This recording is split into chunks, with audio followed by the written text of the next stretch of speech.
Genesis 2, made in God's image.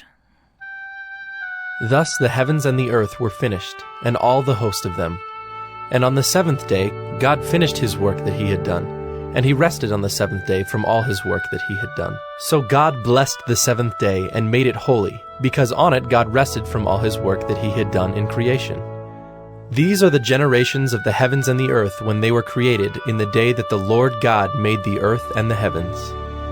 When no bush of the field was yet in the land, and no small plant of the field had yet sprung up, for the Lord God had not caused it to rain on the land, and there was no man to work the ground, and a mist was going up from the land, and was watering the whole face of the ground.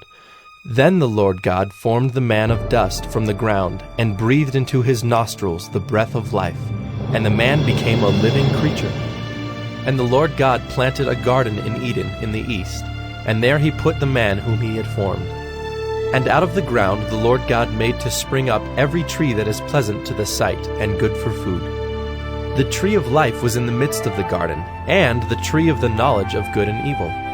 A river flowed out of Eden to water the garden, and there it divided and became 4 rivers. The name of the first is the Pishon. It is the one that flowed around the whole land of Havilah, where there is gold. And the gold of that land is good. Bdellium and onyx stone are there. The name of the second river is the Gihon. It is the one that flowed around the whole land of Cush. And the name of the third river is the Tigris, which flows east of Assyria. And the fourth river is the Euphrates.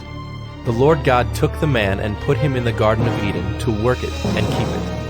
And the Lord God commanded the man, saying, You may surely eat of every tree of the garden, but of the tree of the knowledge of good and evil you shall not eat. For in the day that you eat of it, you shall surely die. Then the Lord God said, It is not good that the man should be alone. I will make him a helper fit for him. Now out of the ground the Lord God had formed every beast of the field and every bird of the heavens, and brought them to the man to see what he would call them. And whatever the man called every living creature, that was its name. The man gave names to all livestock and to the birds of the heavens and to every beast of the field. But for Adam there was not found a helper fit for him. So the Lord God caused a deep sleep to fall upon the man, and while he slept took one of his ribs and closed up its place with flesh. And the rib that the Lord God had taken from the man he made into a woman and brought her to the man. Then the man said, This at last is bone of my bones and flesh of my flesh. She shall be called woman, because she was taken out of man. Therefore a man shall leave his father and his mother, and hold fast to his wife, and they shall become one flesh. And the man and his wife were both naked, and were not ashamed.